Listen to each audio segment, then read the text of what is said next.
De Mohamed Daouda Diarra, communément appelé Djoro Madou. Opérateur économique de son état, basé à Koutiala, Djoro Madou prospère dans l'agriculture du haut de ses 64 ans. Entre lui et la terre, l'histoire a commencé dès l'âge de 25 ans. Cette année, toute culture confondue, la campagne agricole 2022-2023 est jugée prometteuse chez lui. Sur ses 40 hectares environ, ce amoureux de la terre a reçu la visite du gouverneur de la région en personne. Le général Cissé est venu encourager l'homme à poursuivre ses efforts pour l'autosuffisance alimentaire, le développement agricole et économique de la région de Koutiala en particulier et du Mali en général.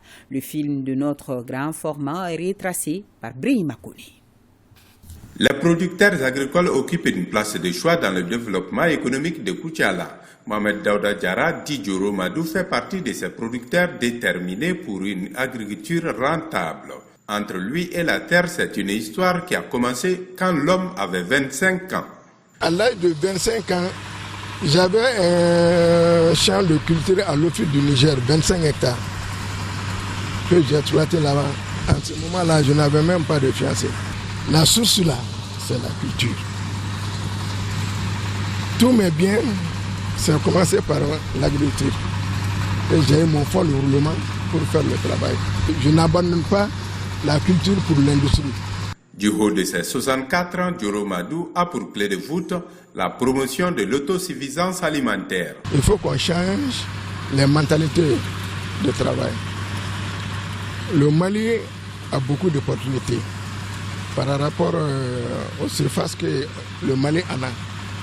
Je crois que si les Maliens ont pris la conscience de travailler à la sueur, je crois qu'il n'y aura pas importation de riz.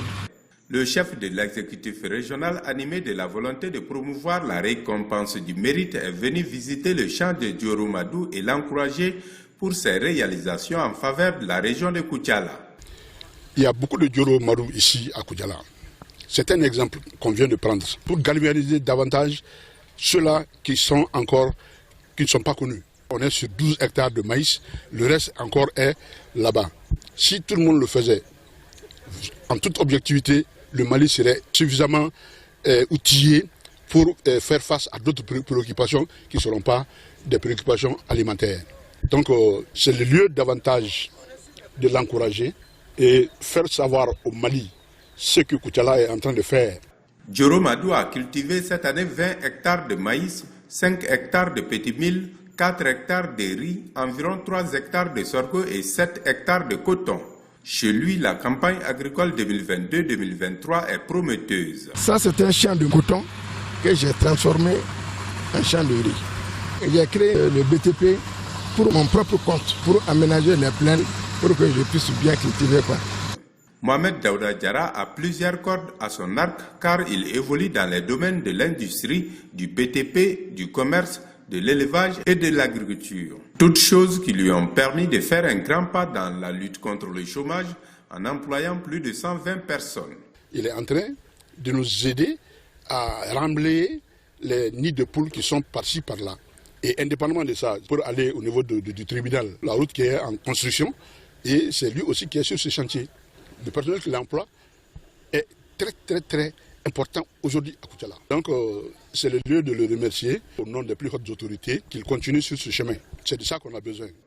Mohamed Daouda Diarra est perçu comme un exemple parmi tant d'autres opérateurs économiques de Koutiala qui ont compris que la terre ne ment pas. Comme lui, d'autres producteurs par excellence devront recevoir la visite du chef de l'exécutif régional dans les campagnes agricoles à venir, histoire d'encourager les bonnes initiatives.